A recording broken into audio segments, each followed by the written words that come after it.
Hi, boys and girls. Hope you had a wonderful holiday weekend. Enjoyed the sunshine. I thought it was going to rain the whole weekend, and it turned out to be beautiful. We spent most of our weekend outside, which was delightful.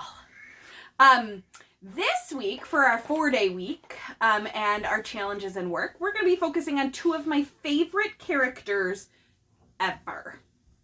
Two characters that are amphibians, and they are BFFs. Frogs and Toad. Frog and Toad! I love Frog and Toad. They're BFFs. They're so kind and lovely to one another. This book of Frog and Toad, most of the Frog and Toad books have different chapters in them and a bunch of little stories that make up one bigger book. We've been reading this one at bed, so Aaron's got a paintbrush in as a bookmark. It's not a paintbrush. What is it? Oh, it's a makeup brush. Fake. Okay. But we've been reading it at night, and I was like, oh, that's the perfect book that we can do this week.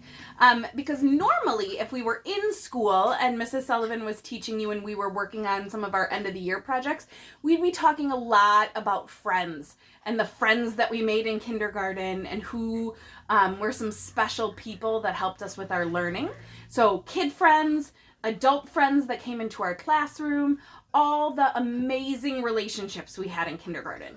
So I was like, okay, we're not together, but maybe this book will help you think back to some of your amazing Room 20 friends. Frog and Toad are friends. And Toad. So the first chapter of the book is called Spring. And what do we know about frogs in the winter? So we know that winter happens before spring. Hibernation. Yes, and we also know that frogs, just like turtles, they hibernate in the winter. So in the spring, then what do? Wake up. They wake up, exactly. So spring. Frog ran up the path to Toad's house. He knocked on Wait a minute.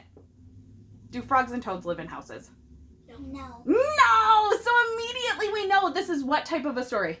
Fiction. It is a fiction story. Very smart. Frog ran up the path to Toad's house. He knocked on the front door. There was no answer.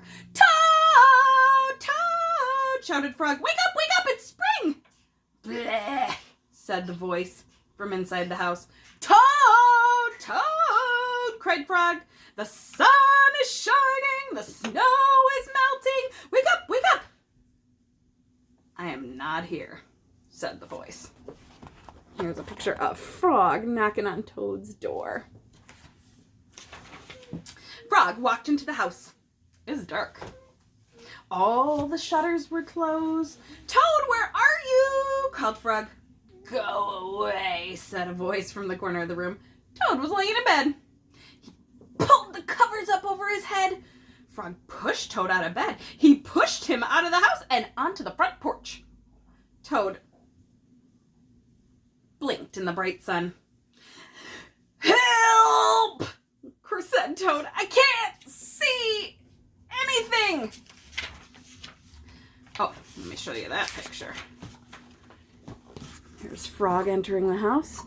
And Toad covered up sleeping. Don't be silly, said Frog. What you see is the clear, warm light of April, and it means that we can begin a whole new year together. Think of it, said Frog. We will skip through the meadows and run through the woods and swim in the river. In the evenings, we'll sit right here on this front porch and count the stars. You can count 'em, Frog, said Toad. I will be too tired. I'm going back to bed. There they are on the front porch. He's lazy. And grumpy. I know somebody else who wakes up grumpy. Ooh, Aaron's making a face because it's that girl. She's a grumpy waker-upper. What about Papa? Oh, Papa is a real grumpy waker-upper. Truth. Toad went back into the house. He's pretty much always grumpy. Fair.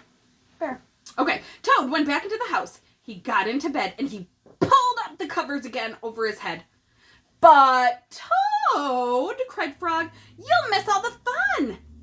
Listen, Frog, said Toad. How long have I been asleep?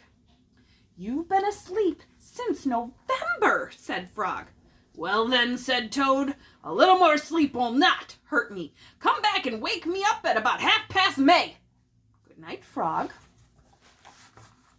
So there's Frog, and there's Toad under the covers. 1/2 May. Okay, so let's see. Frog said it's April. How many more months until May? 1. January, February, March, April, May. Wait a minute. April, May. They're 1 month apart. So the next month after April is May. Let's sing the whole thing together. Are we ready?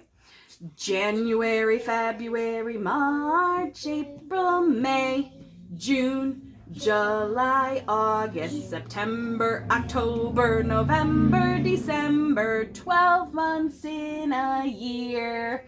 Okay, so we're going from April to May. All right. Grumpy Toad. But Toad, said Frog, I'll be lonely until then. Toad didn't answer. He had fallen asleep. Frog looked at Toad's calendar. The November page was still on top. Frog tore off that November page. Then he tore off the December page.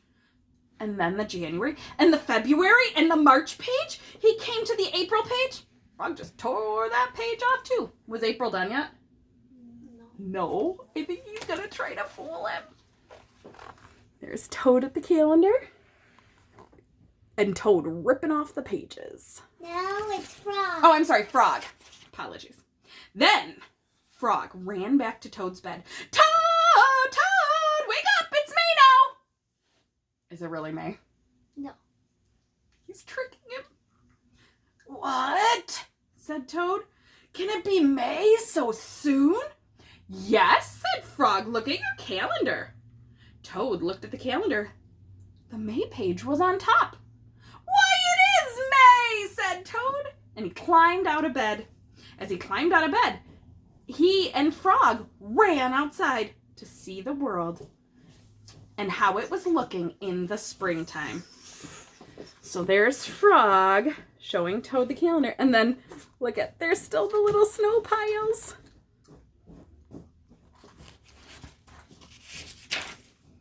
And that's the end of the first story in this book.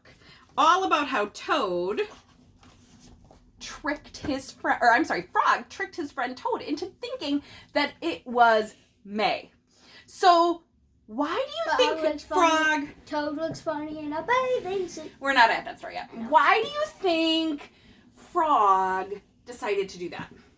Why did he trick Toad, who's his friend, why did he trick Toad into thinking it was May? So he's not lonely. Right. And so Toad would just wake up. Yeah, and Frog was feeling lonely, which I think is a really good word. And is lonely a comfortable feeling or an uncomfortable feeling? Uncomfortable. Uncomfortable. Some people are really happy being by themselves, and they don't have that lonely feeling, and that's okay. But in this situation, the word lonely can be used because he didn't like that feeling. And so it would be an uncomfortable feeling, and he wanted to solve that feeling by getting his friend to be with him so he wouldn't feel so lonely. I want you to think of your friend who you think of first when you want something to do, or you don't want to feel lonely, or you want to hang out with somebody. Who is the first friend that you think of? You know who I would think of. Who's the first friend you would think of? Cooper. You know me. I'm not sure about you. Would it be Freya or Jack? Freya. Okay, so I want you to think really hard about that friend. And I want you to think really hard about that friend, and I want you to tell me 3 special things about that friend. You're going to write down 3 special things about my best buddy. And then I want you to tell me 3 special things about your friend and write it down on a piece of paper. Practice that writing, and then also on the top of the paper, draw a really nice illustration of them. That might be something that once you get to play with that friend again, then you can show them. That would probably make them feel special and fill their bucket. So, today, you are going to, for your challenge, write 3 sentences about your favorite special friend. Okay? All right, and we'll see you guys back tomorrow. Bye! Bye!